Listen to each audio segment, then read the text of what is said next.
cut over that beat. Yo, when I be waiting for it.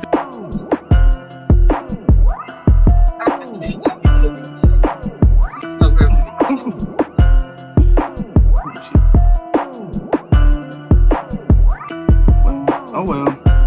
I forgot to take the names off, so now you got the names over the beat, but it's okay. They'll be okay. Link, share. My Twitter has been blowing up. People on Twitter love me.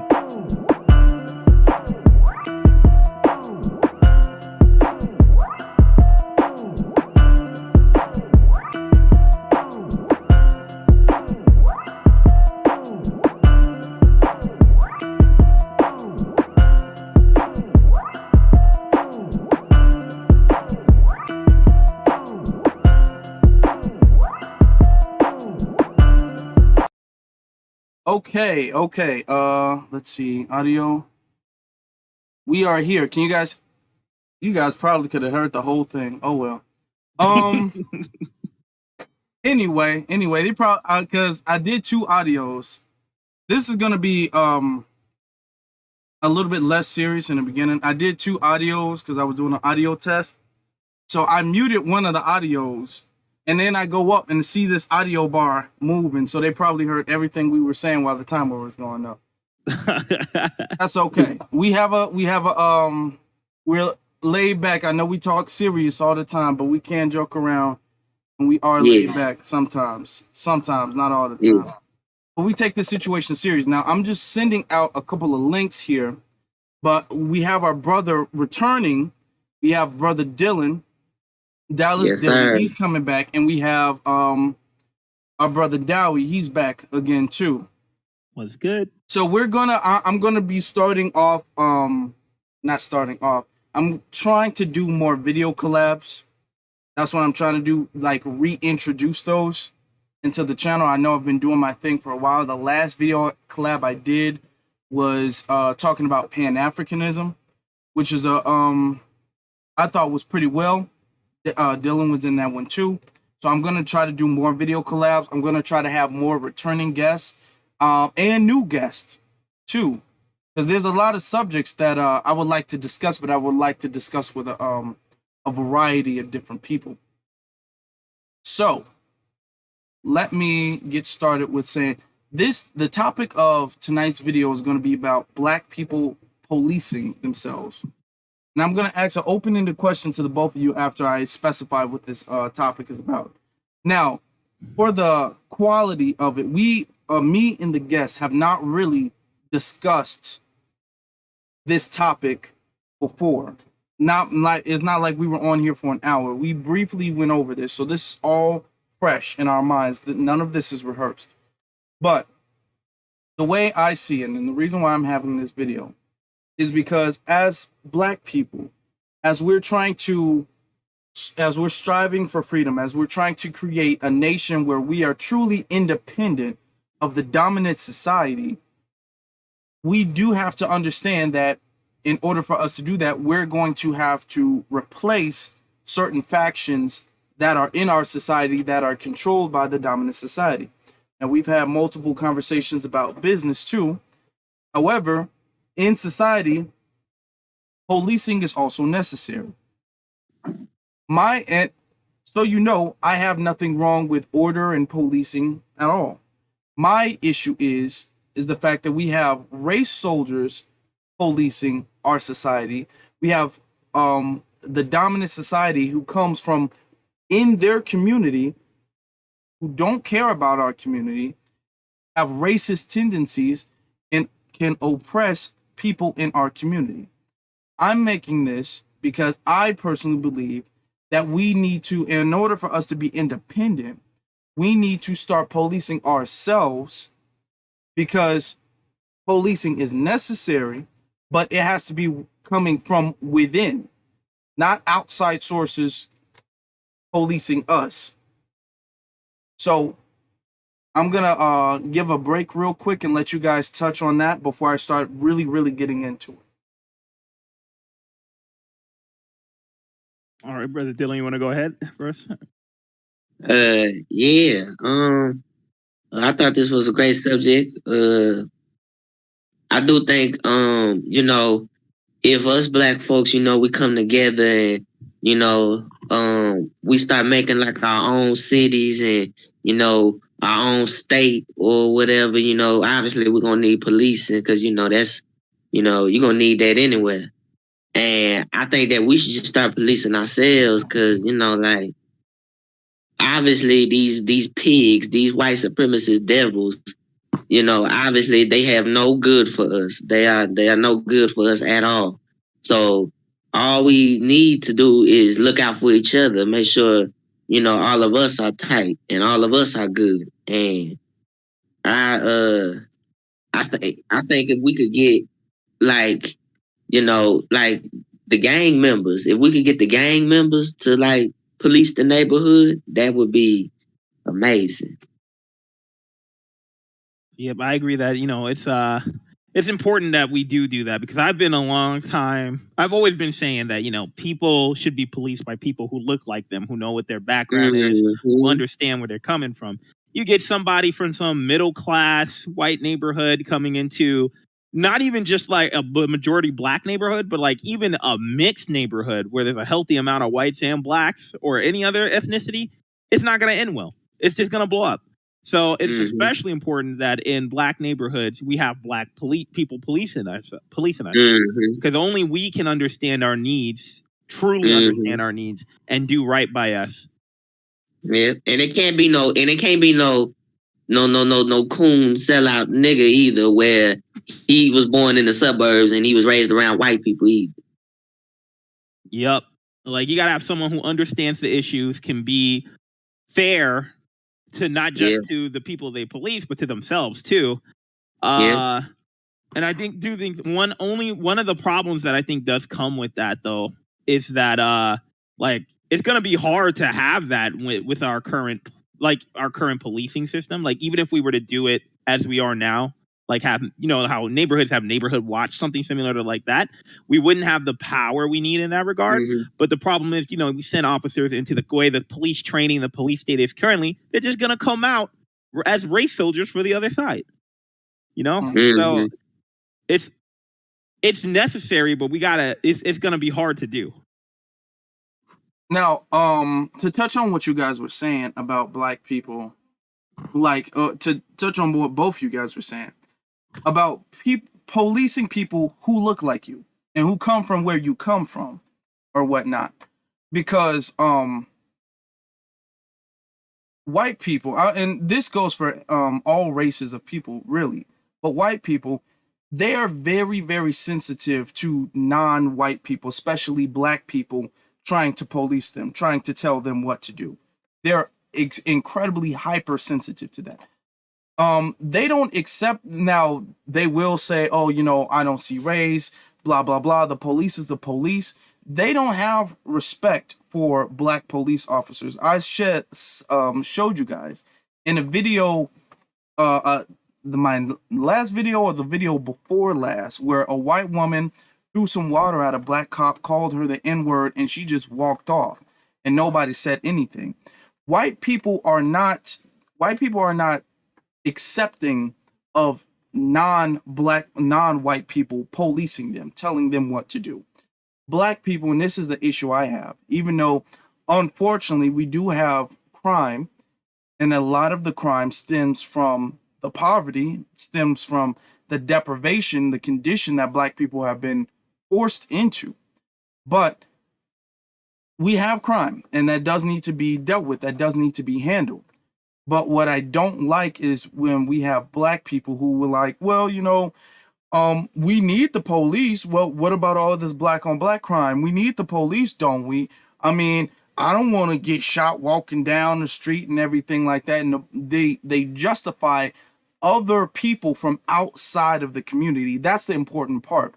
We're not saying we should abolish all laws and rules and order and regulation, but the laws, rules, and order and regulation should come from within the people. The people should make that up for their own people. There's an example, I forgot exactly, I think it was in Iowa, where Native Americans, and for the sake of the video, even though they looked very Caucasian and they seemed very $5 Indian-ish. But for the sake of the video, we will just refer to them as Native Americans because I don't want to segue too deep into another subject. But there was a Native American tribe or community where they were fighting against the government because they said, okay, well, we have our own tribe, our own community. If they commit a crime, they should be punished by our government, our tribe. It shouldn't be like the United States government sanctioning their punishment. Other people want to punish themselves or their own people. This isn't when black people start talking about police issues, we're not saying that every black person is perfect or no black people should be punished. What we're saying, and the purpose for this video is saying, we cannot be free people if we allow other people who are not black to punish us, because there is not a single group of people who allow black people to punish them, who just allows that. And we have black people who allow white people to punish us. We cannot be free people if we continue to go down that road.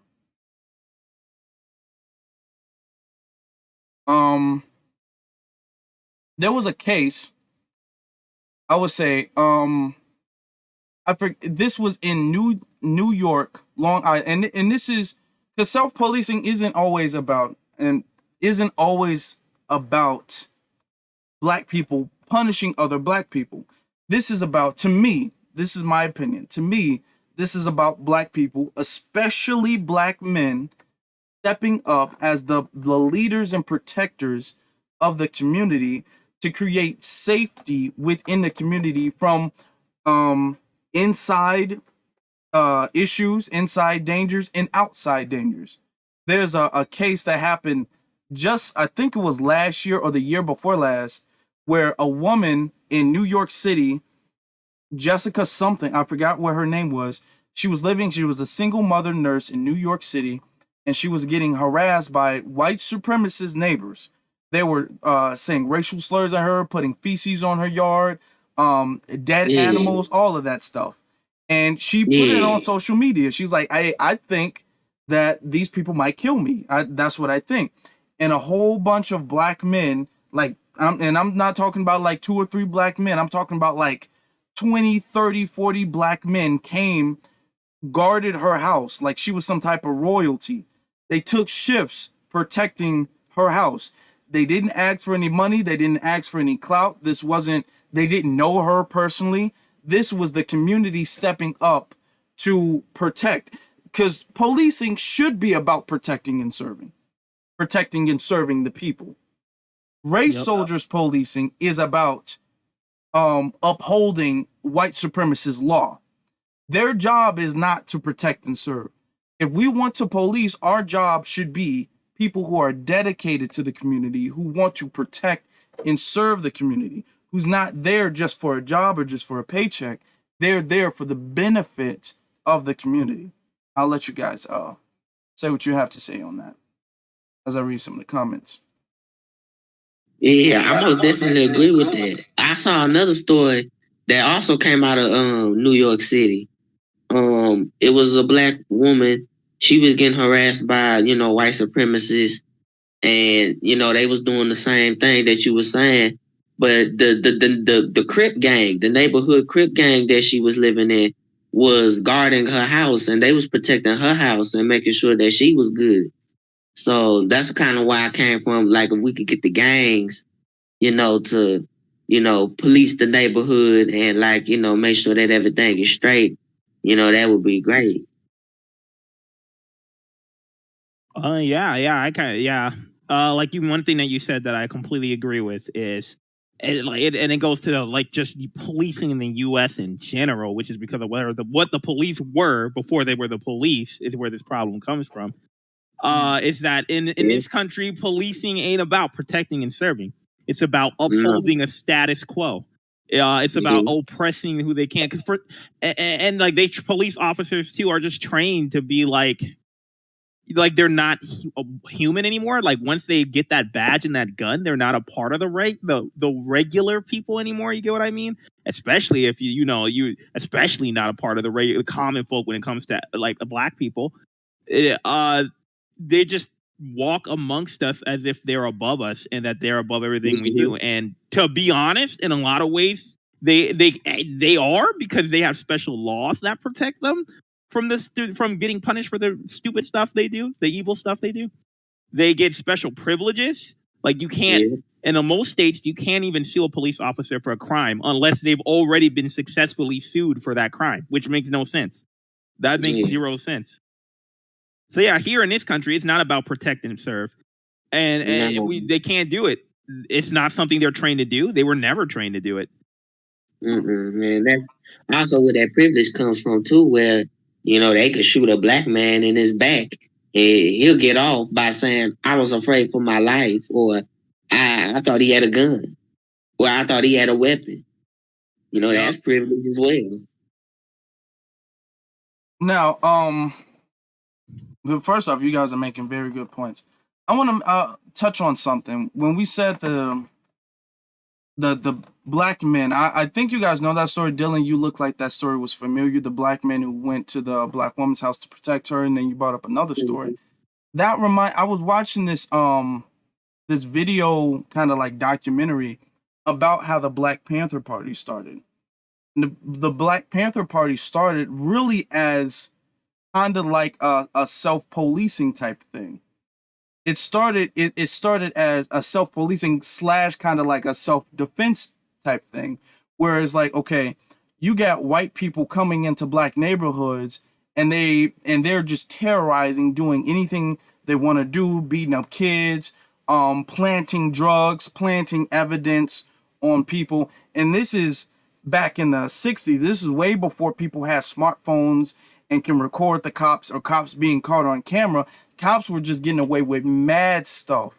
They were getting away with anything they wanted to do, and nobody could say anything because that was the police, and the police have supreme authority. So if you say that's not your drugs and the police say, well, yeah, it is, then that's your drugs. So the Black Panthers would stay there and they would watch to protect other people from, getting fake evidence planted against them or getting beaten brutally. And that made me think, because they were willing, they had their guns, they were armed legally, which is something that I would advise I feel like every black person should do. I know some people, I've even spoke to them, have some restrictions about guns. They don't like guns. If you don't like guns, I feel like you still should have some form of protection, pepper spray or whatever. But let me see exactly the best way to put it. Them being willing to face against the police to protect other black people is the type of bravery and the type of manhood that we need in this generation in order to get self-policing to where we need it to be again. We need people, and when I say people, I mean especially black men, because we are the ones who are supposed to be protecting the community and providing safety for the community. We need us, and there's enough of us. We can start our own like neighborhood watch thing. It doesn't have to be no big thing. It doesn't have to be a big thing.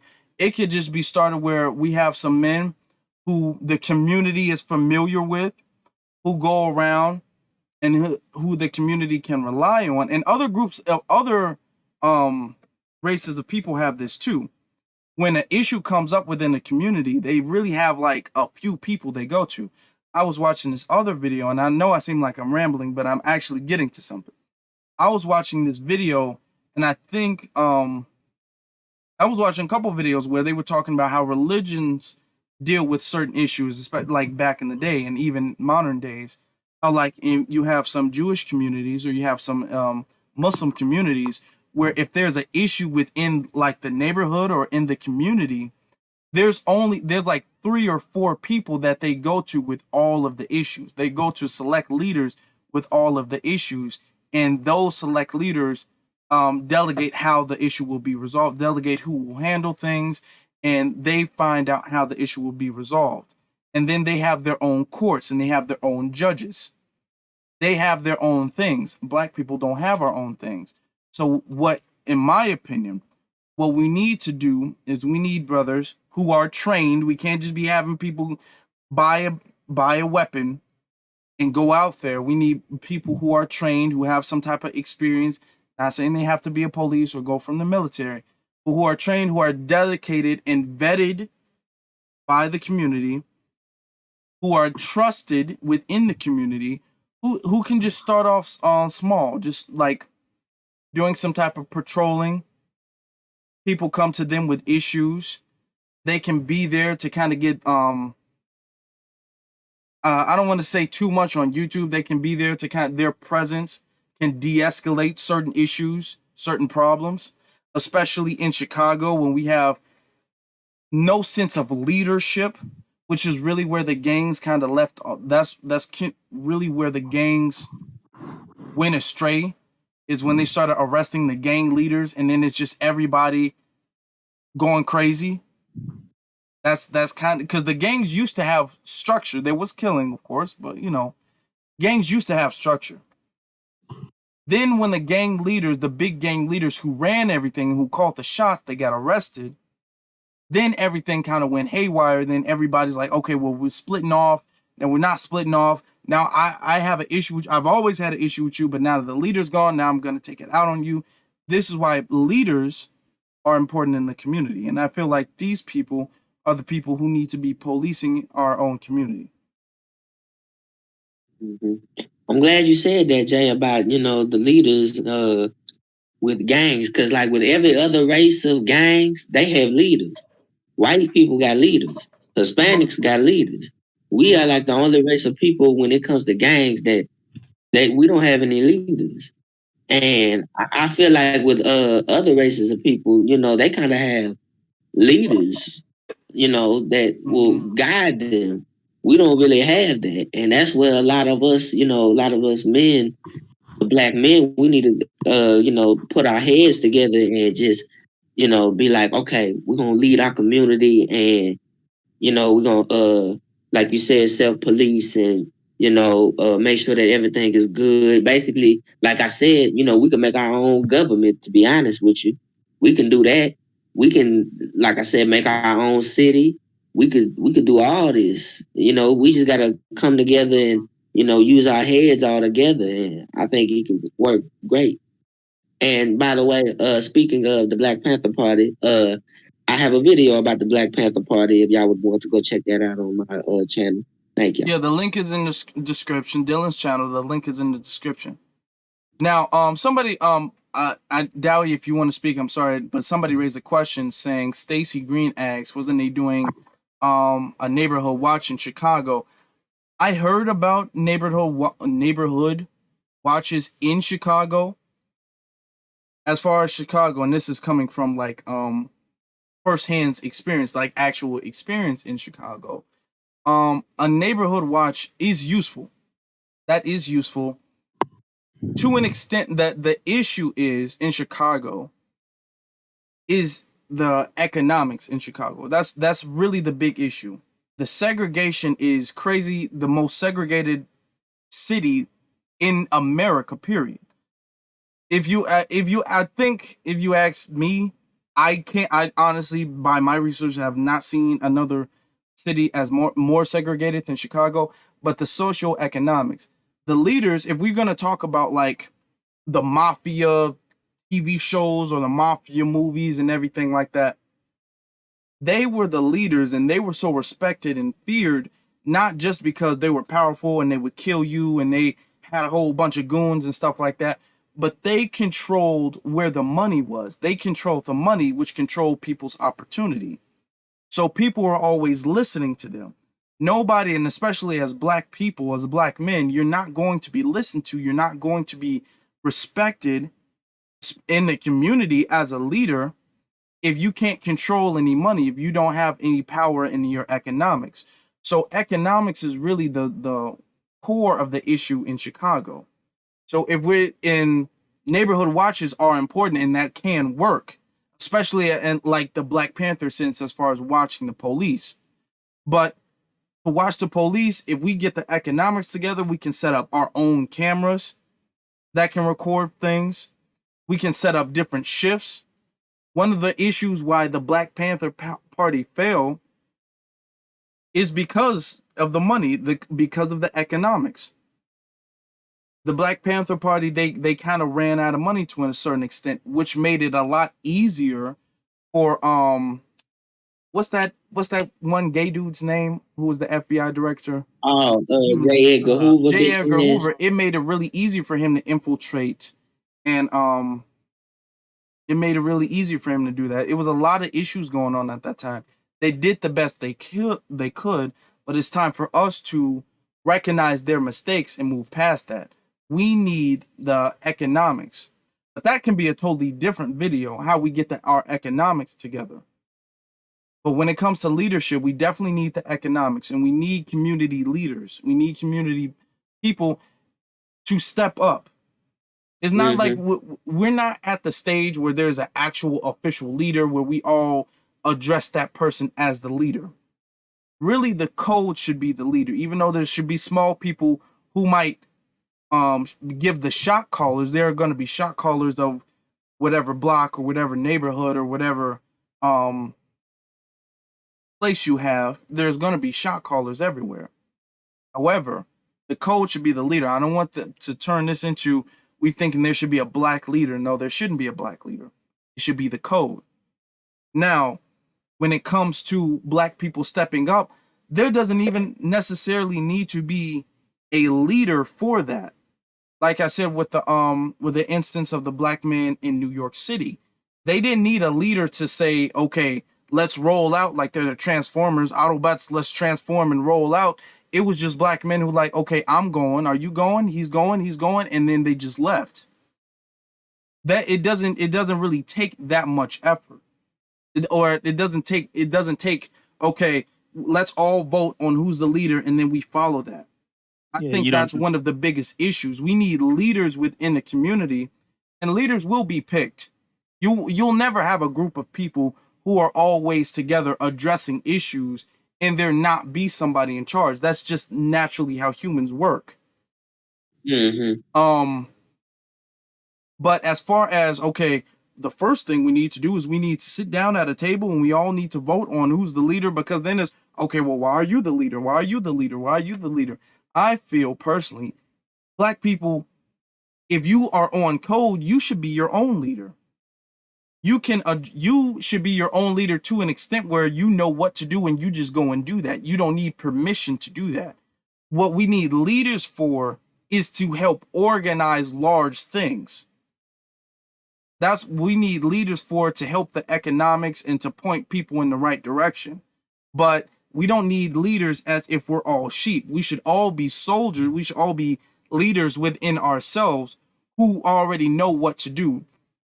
When I say leaders, I just mean people who can gather people. What's that one term I heard? Not like bring people together and who can direct people, who are good at my terms are missing me right now, and this never happens. Yeah, someone charismatic and inspiring. Yeah, who can do that, and then who can we need a black Superman, a black like Captain America. Dialect? Yeah. It's not dialect. That's kind of, when the term comes back, I'm gonna say it. But that's what we need. Okay? But as far as leaders, every black person, especially black man, you need to be your own leader. You need to be leading your families. And we can all come together. When we say leaders, we really mean like the kind of shot callers, the ones who just put everything neatly together to tighten everything up. We need people who can tighten everything up, who can organize. Like Stacey said, they organize everything. But as far as we're all waiting on the leader, no, we don't need that. And we don't need people stepping up like, hey, I'm the new leader of, no. We don't need people creating this new organization and saying, I'm the leader. That's not what we need. That's actually very harmful to the community. After this, I'm gonna let you all speak. But what's that? The Not Fucking Around Coalition. What do they call themselves? The N something, NFAC. The NFAC. Yeah, the NFAC. They have a leader, right? What's the name? Grandmaster J.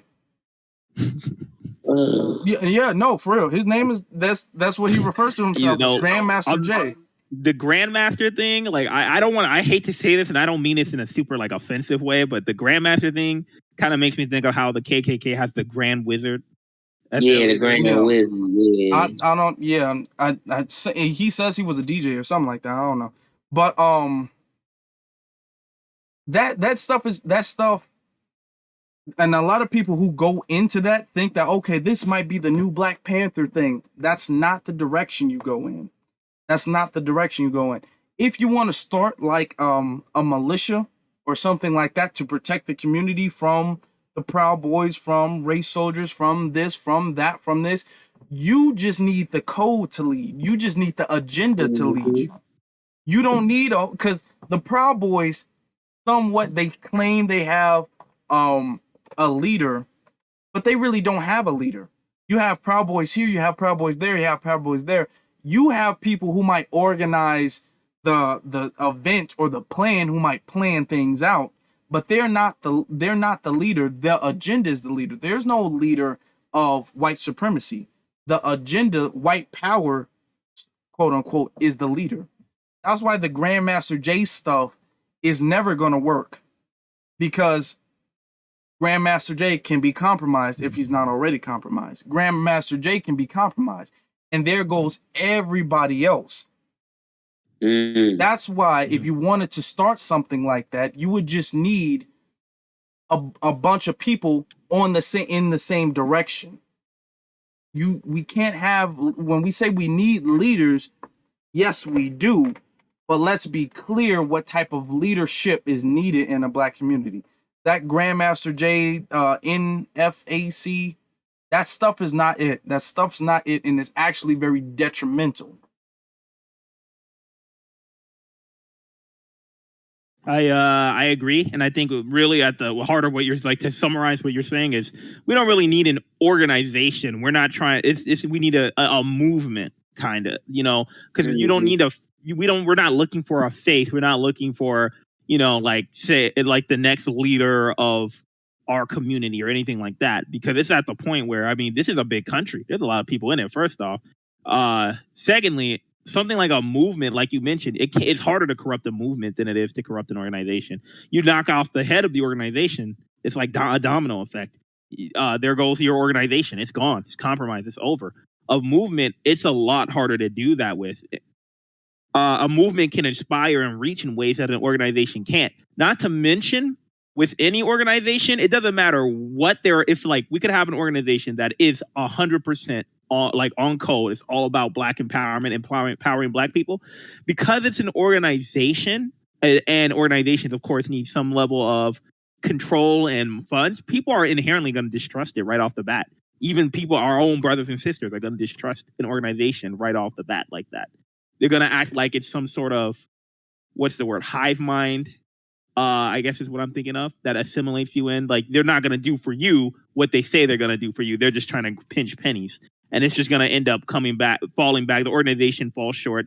It's not the way to go. Because we're looking for I guess I think we're all thinking of is, it's a sense of community among Black people.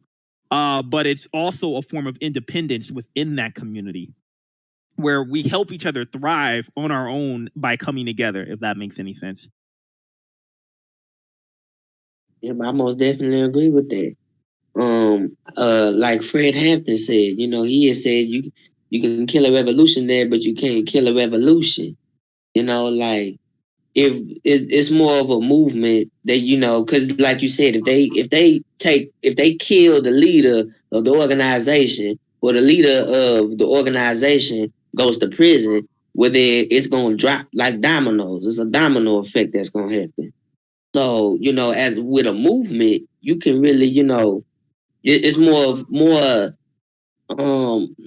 more open, more a little bit more free room to do stuff. And with an organization, how the white supremacist devils, they'll probably try to put coon niggas in there, to try to infiltrate it. But with a movement, they can't really do that necessarily. So I definitely agree with you that it should be more of a movement than a necessary organization. And like you said too, some black people are probably not gonna trust that organization because we do have some black people that are let's say they need funding or whatever, or they borrow some money to start the organization and they end up ripping them off. They end up, not paying the people back or stealing the money from them. So, like you said, some black people are not going to be real trustworthy with that. So I think a movement or a revolution would be more of a go. That would be good. Now I got a few things to say. Bronze the God asks a really good question, which I will address, but I'm going to address a little bit later because his question actually perfectly segues into something else that I want to discuss, but I don't want to go back and forth. But as far as organizations go, I want to give you my personal experience with like the Black Lives Matter organization.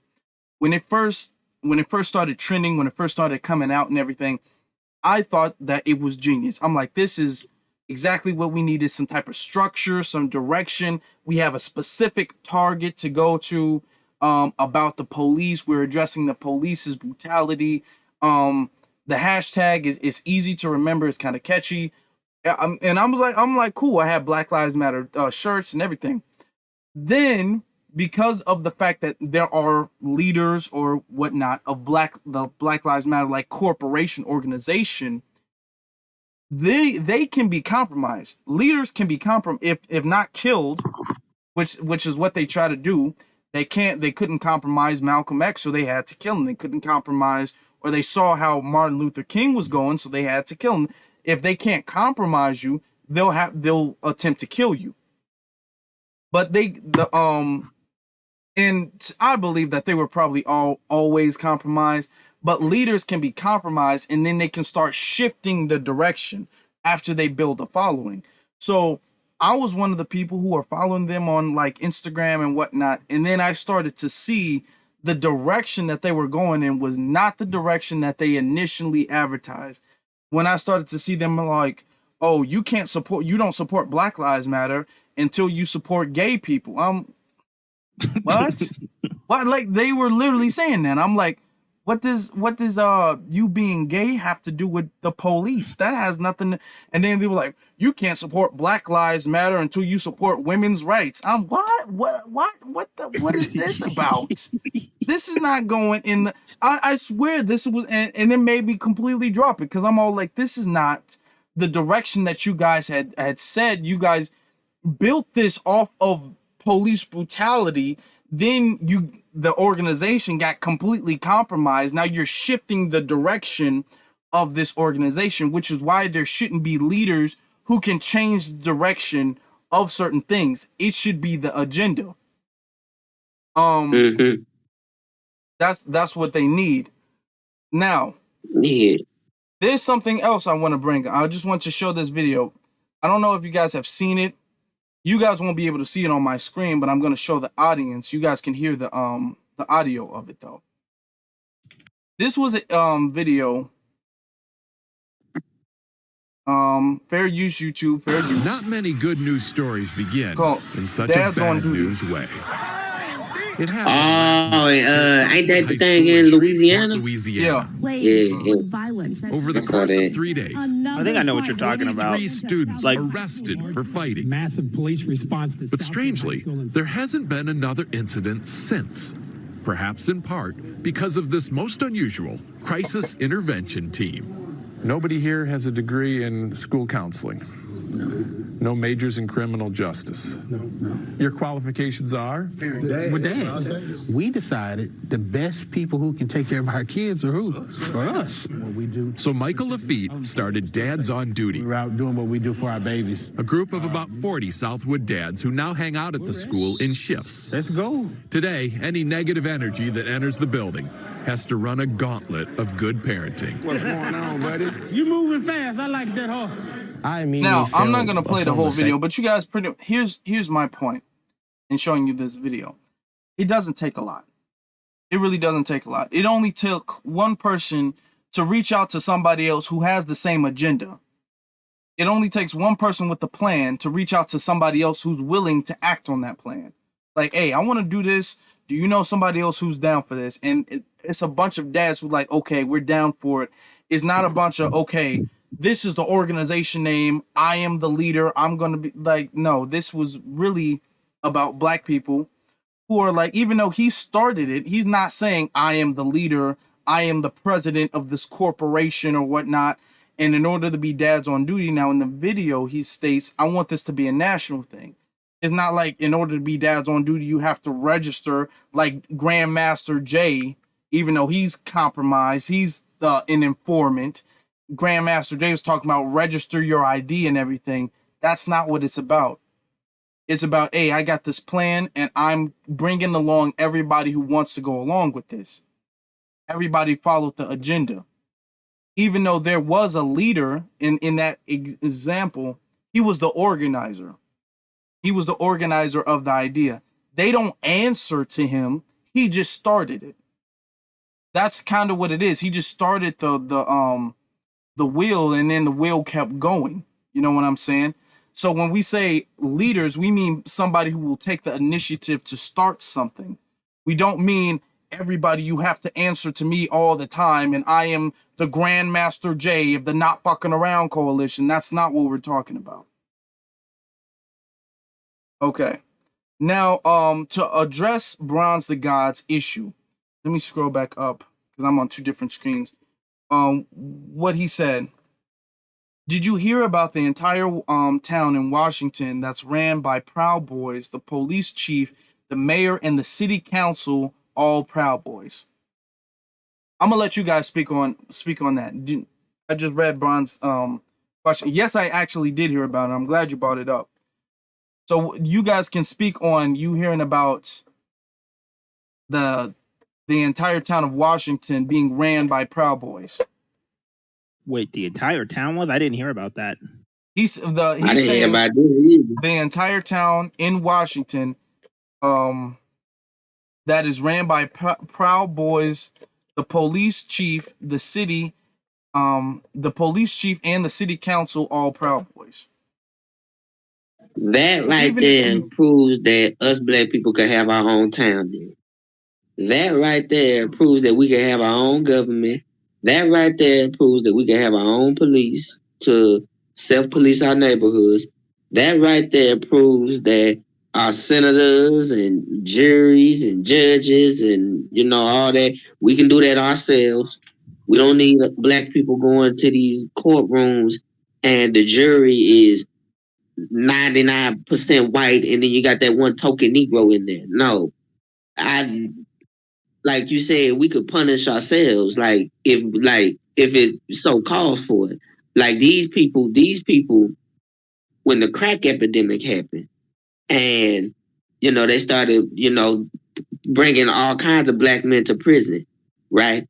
But when the opioid and meth epidemic came around, we could send them to rehab, and they're human beings, but we wasn't human beings when the crack epidemic came about.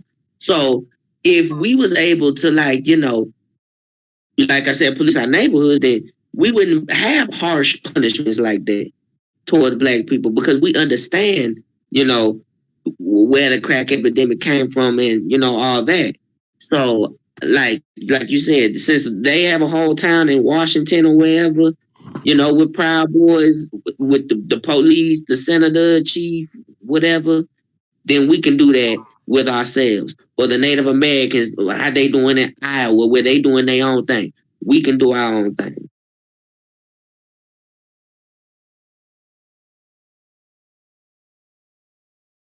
Yeah. Dalwih, do you have something to say about that? No, I completely agree with him. Yeah, that's it. I think he pretty much said it all for me. It kind of it shows that it is possible. And it's really just about, like you keep saying, getting people. We don't have to get everyone, every black person in the state to step up and do it. It only takes a handful to make start making a difference. We just gotta, I think, and I don't even think that a problem with why black people don't do it. I don't think it's because we're scared per se. I think honestly, part of it was we're lazy and selfish. Like we don't want to. It's like some of us go, I got mine. So why do I care about the others getting theirs?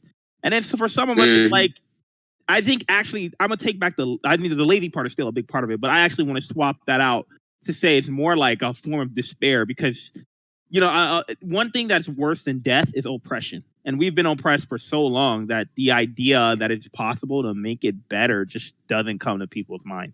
Like, if you were like, even what we're saying now as we speak, and even though there's evidence that proves what we're saying, there are probably people who will see something like this, either see this or see something similar to it and go, nah, it won't happen. We tried it before and it didn't work. So that is discouraging because there's been so many people I've talked to about like building a Black Wall Street. I'm like, okay, well, let's start. Well, no, the Black Wall Street was bombed. That didn't work. We tried that. It didn't work. So, let's just never try it again. Let's just leave that whole idea alone. So I know exactly what you're talking about. Yeah, I agree with that too. Sorry, Jay, for cutting you off. Like we do, and another thing too, like we also have like, not only do we have like a little selfishness going on, we also have a little bit of jealousy going on with us too. Where if we see one black person doing good, we be like, man, why he doing better than me? Man, fuck you, dick. Like we need to stop that as well. Yeah. But let me address something that he brought up before. Bronze the God brought up when he talked about the Proud Boys. White people will look after white people. White people have a code. White people understand. White people have the code of we're not going to snitch on another white person on behalf of anybody that is not white. We will get a white person if the white person is doing something that ultimately harms the community. But on behalf of another person who is not white, it is off code in their society to punish them or to snitch on them. I'm going to bring up, because when we talk about self-policing, we get told things like, oh, no, that's the police's job. You got to be certified, blah, blah, blah.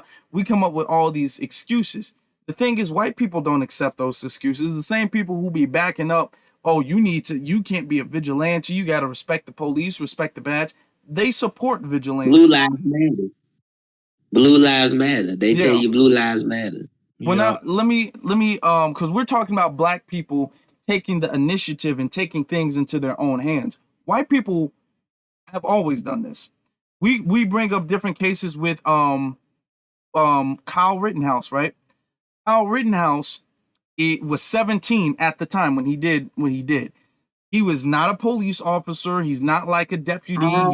He wasn't certified, anything. He was that white dude from Illinois who went to Wisconsin and shot 3 people, killed 2 people. Jacob Blake. Yeah, and that was a protest for Jacob Blake. Now the dominant society is treating him like he's some type of helpless child, like he was 12 years old or something, and it was some accident. Kyle Rittenhouse broke several laws, but the thing is that he took things into his own hands because he knew his community would back him up. Even the police during the time, the police was giving him high fives. They were talking to him. They let him, after shooting and killing 2 people with an assault rifle, go back home. They didn't arrest him till the next day. He would be free now had it not been such an outrage. The people who with Ahmaud Arbery, I forgot their names. The son and the father. Well, it was really 3 people. It was another person who recorded it, but he was a part of it. But the son and the father who took their shotguns to go chase Ahmaud Arbery for, just jogging while black or whatnot,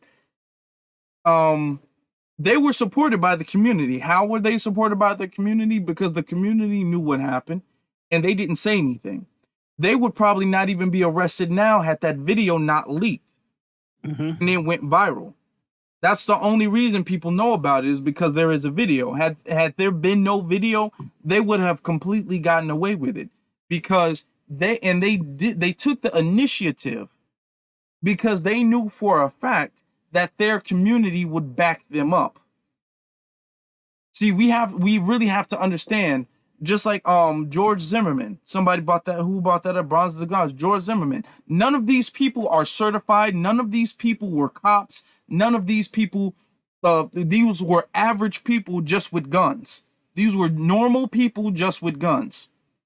Okay? And they took it upon themselves to handle black people. They took, when Kyle Rittenhouse, he went because of a black protest. It was because of Jason Blake. He killed 2 white people, but that's not the point. He went there because he's standing up on behalf of the police against white people. That's really why he was there. He claims he was protecting property. No, he wasn't. This is the difference between the mentality of the white man who wants to take initiative and get stuff done. We need black men who are on the, and not to say we don't have any, but we need black men who are on the page of, we need to take initiative and get stuff done.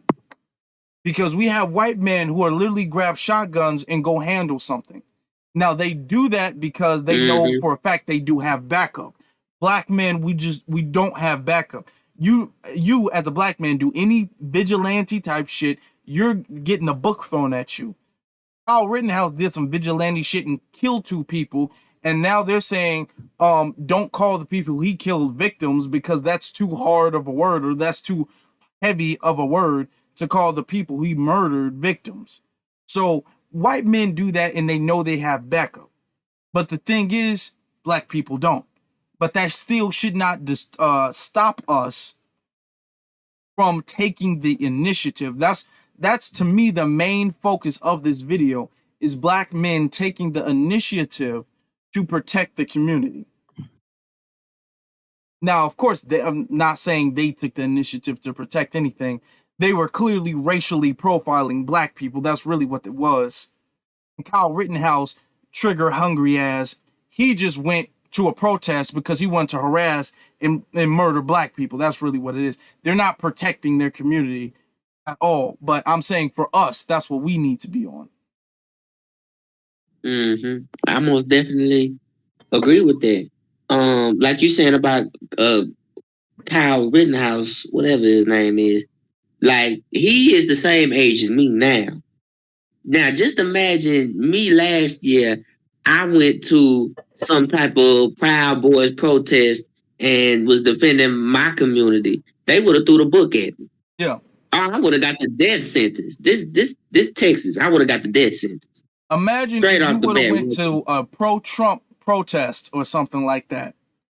A MAGA protest with a gun. You allegedly carried this gun across states, which is already illegal. You're 17, not supposed to have a gun. Okay? And you kill 2 people.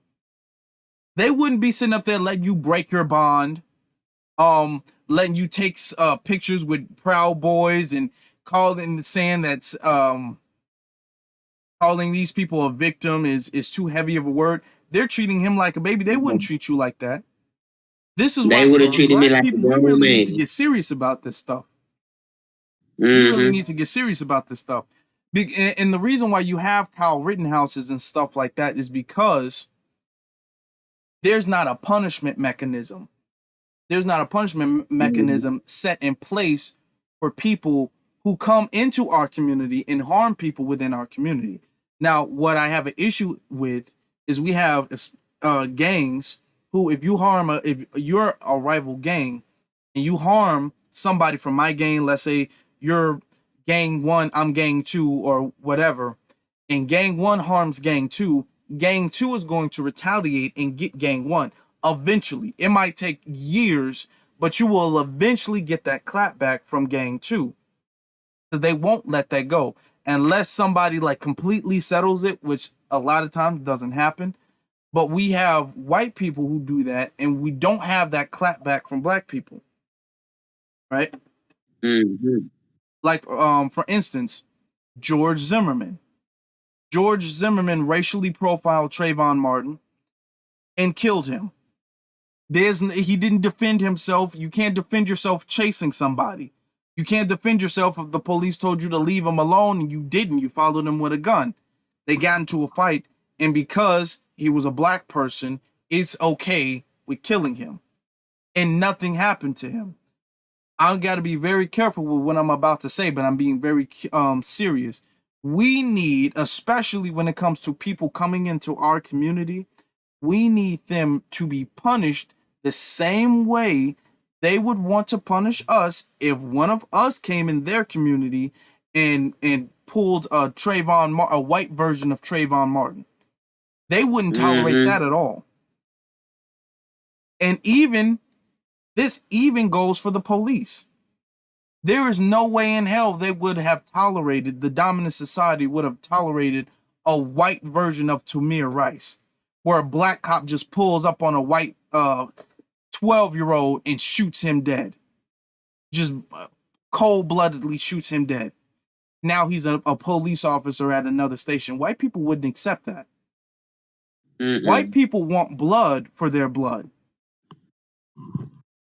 And black people need to kind of get the same way. And I got to be very careful because I'm not advocating for violence within the community at all. I'm saying that if we want to, like, kind of like how the gangs were, yeah, we have our issues, but when it comes to issues outside of the community, that needs to be handled.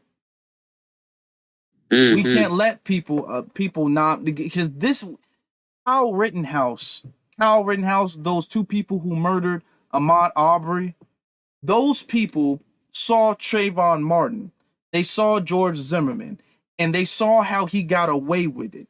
And that incentivized, because if you notice, after Trayvon Martin, it was just a bunch of black people just getting killed and killed and killed and killed because they saw there is no punishment for killing a black person. You can do that, and he wasn't even a cop. This dude wasn't even a cop. This was just a store clerk or something like that, and he killed him. After that, that sent a signal to everybody. Oh, there's no punishment for killing black people. There's no punishment at all. George Zimmerman got a bag. This dude is getting money. He's signing autographs, Skittles, and all that condescending shit he's doing. This dude is getting rich off of killing somebody. That incentivized them. And because there was no punishment for George Zimmerman, because we don't have black people who act out justice for anti-black racism the way we should, that incentivized a trend of anti-black racism and murders within the community. So, being careful with my words, I will say again, we need to have people willing, and this is what I thought of when I said the George Zimmerman thing, because we have them willing to act out punishment. We have them willing to take lives. We have the dominant society willing to take, they're not cops or anything, but they're willing to take lives of black people because they feel like there's no punishment. And when I say we, I don't mean black first. I don't mean the certified black people. I don't mean you guys. But I mean, as the society, we have allowed them to feel comfortable doing that. Their comfortability with coming in and taking our people's lives, our children's lives, needs to stop now. Yeah. And it just ain't them too. You know, we got these Asians, you know, coming into our neighborhood like Latasha Harlins. You know, Latasha Harlins, that Korean lady shot her in the back of the head and then went to trial, and the white people let her off because it's just like, well, look, you killed a nigger, so I mean, you're fine, you're good. So we also need to not just punish the white folks that be getting us, but we need to punish, all these other races that come into our community and, put businesses and whatnot, and they abuse us and beat on us and racially profile us. We need to give punishment to them, because if we went in their neighborhoods, if we went into Koreatown or Chinatown doing what they was doing to us, they throwing the book at us. They serving punishment to us. There's no ifs, ands, or buts. They getting their payback. Now, speaking of the Asians and everything like that, because this all is about policing, right? Providing protection for the community. We had this. I saw that, and this was in Chicago. There was this one incident where a black I think this was because Asians just be beating black women up everywhere, but I believe this specific instance was in Chicago, where a black woman was arguing with an Asian man about her son picked something up he wasn't supposed to, and he was gonna take it out, but the mom stopped him, and they were arguing back and forth. And he punched her in the face. I think he punched her in the face, busted her lip, or broke her nose or something. He can go to jail. So there were black people protesting, black men protesting the Asian shop, and there was a whole line of black women lined up because he had a 50% off. He literally had a 50% off everything in the store, and there was a bunch of black women. I'm not even gonna call them black women. I'm just gonna say there were a bunch of hood rats out there trying to get some 50% off merchandise. Okay. In that situation, the way I see it, how would they have acted in that situation? I personally don't think the building should have been up the next day. I think if he really had fear for black people for coming in our community and harming black women and harming black people the way he should, he would have even have been there the next day. This is the policing that we need. We don't need that, hey, we're going to protest outside of your store until you realize what you did was wrong. We need some of that, hey, get out of here because I kind of know where your kids live type thing. Not advocating any violence, but I'm just saying, if we want results, we're going to have to act for real about this. Because this is why they feel like they can beat black people, black women up especially, is because they know they don't go to jail. They know, okay, I'm going to beat you up. I'm going to racially abuse you. I'm going to call you a nigger. I'm going to say this. I'm going to do this to you. I'm going to smack you around. And there's going to be a whole bunch of black people here, black women here the next day. And nothing's going to happen to me. The police are going to take my side. I'm not going to go to jail. Everything's going to be fine. They don't fear the police because the police are on their side. We have to understand that. But they're in our community, so they should feel the retaliation of us as black men who are supposed to be providing for the community. So when we hear things like that, I can't officially say anything, but when we hear things like that, it should be our priority to make sure that they do not feel comfortable in the community anymore. We should give them an official sign that they are no longer welcome. Now, make of that what you will, but that is what I have to say about that. Yeah, I'm gonna definitely agree with that. Now, like you said, not inciting any violence, because YouTube be trying to crack down on me and whatnot. But I think that if these Asian men, beating on black women, because they don't beat on black men. Let's be for real, they don't do that. They're not gonna beat on no black man. They don't do that. So they be beating on these black women. Well, like you said, I think that we should just go up and, not inciting any violence, but I think we should tear that down. But that's just my opinion. Not inciting any violence. Okay. Yes, of course. Dalwih, are you here with us? Okay, everything okay? Because I see you muted your mic for a little bit.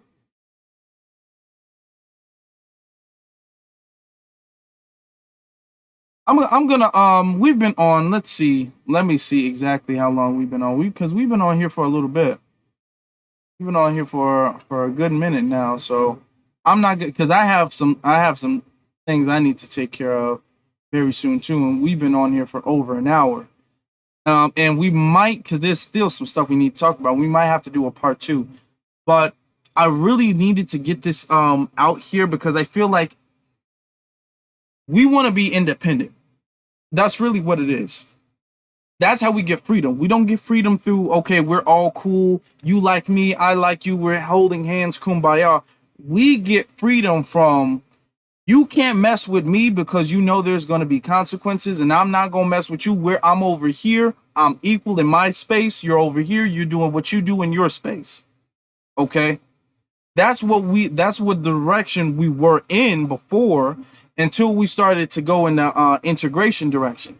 Now that we're realizing as a collective of black people that integration was the wrong direction for us to go in, and we're going back in the direction of black nationalism, the direction that we should have been in, where black people are in our own communities, leading our own communities, governing ourselves and doing for self. Now that we're going back, he says he can't hear you. Can you somebody says you can't hear. Can you hear me?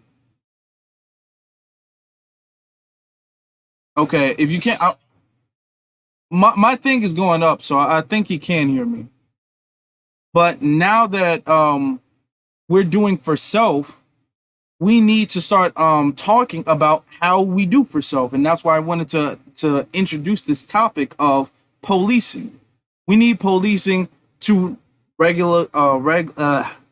my tongue is so twisted this evening. We need policing to regulate. You know what I mean? I can't say it. We need policing to control things within our community and to eliminate outside dangers to our community. When I say outside dangers, I mean people who are not from our community, the Asian people, the white people, the cops, everything. We need to regulate them. I think I'm pronouncing that word right. So that's why I brought that up. Okay?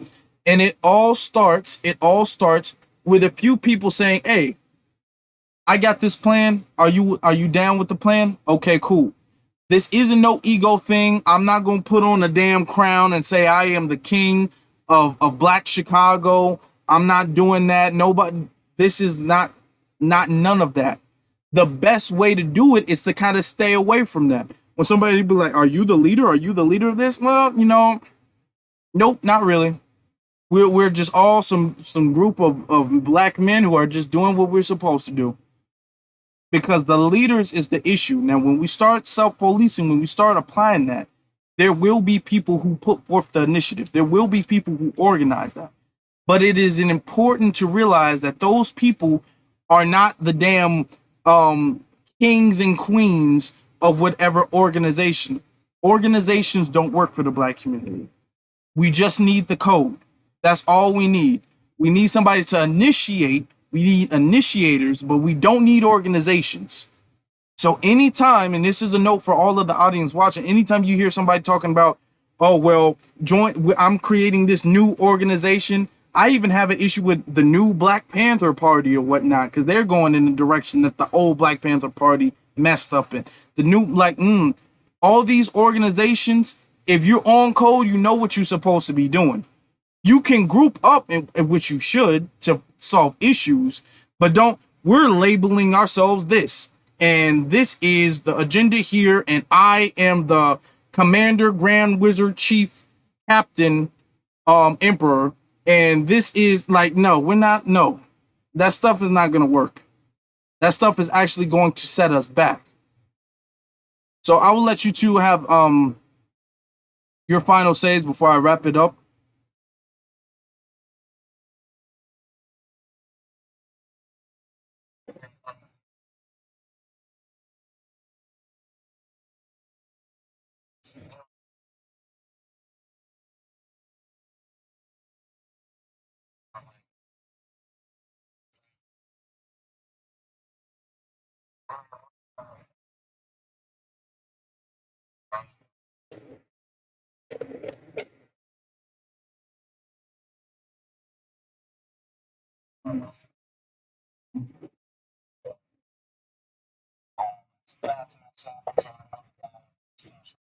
Okay, hold on. They're saying you didn't. Can you say that again?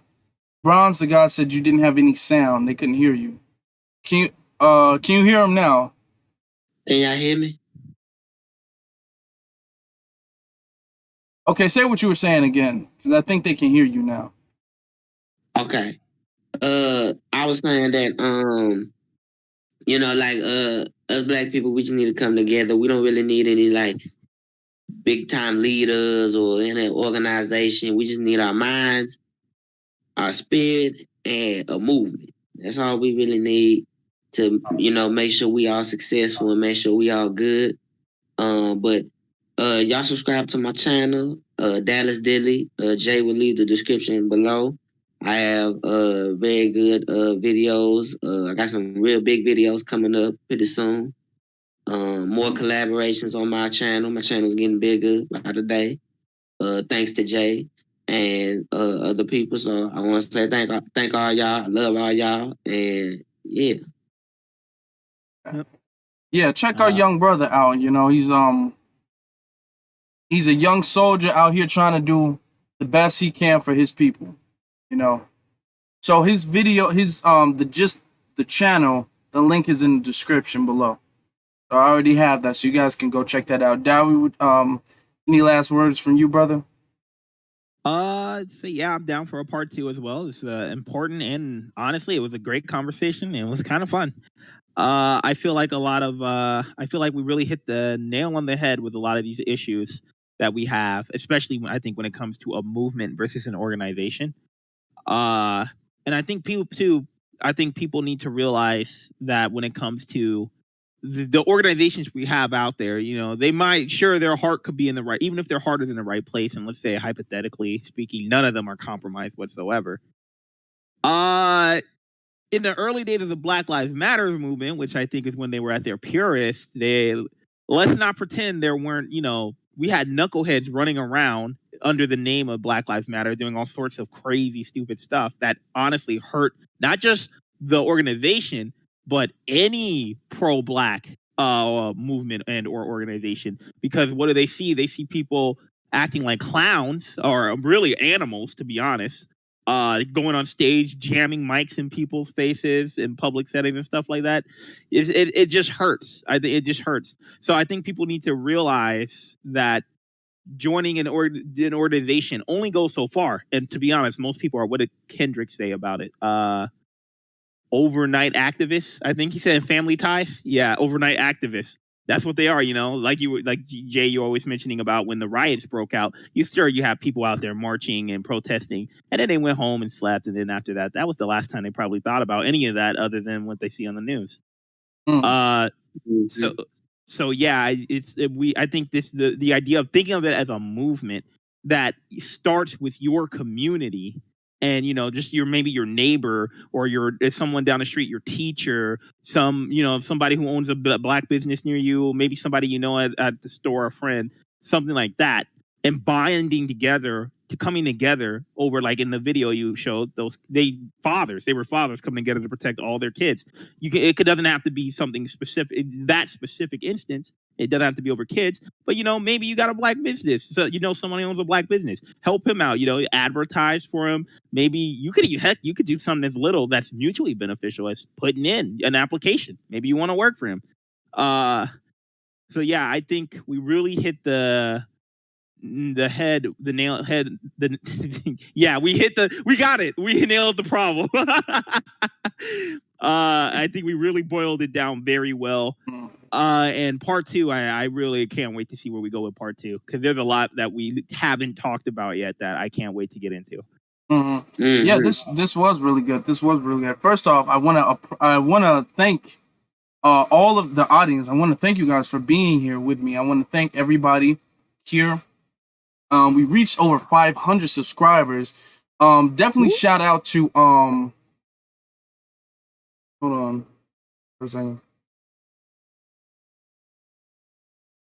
Definitely shout out to, I'm sorry, I just got something. Definitely shout out to every single person here.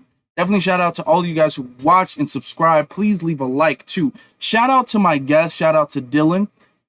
His videos in the description again. Shout out to Dalwih. I will be bringing them back for a part 2. Not sure when that's going to be, but because there's so much stuff that we need to talk about.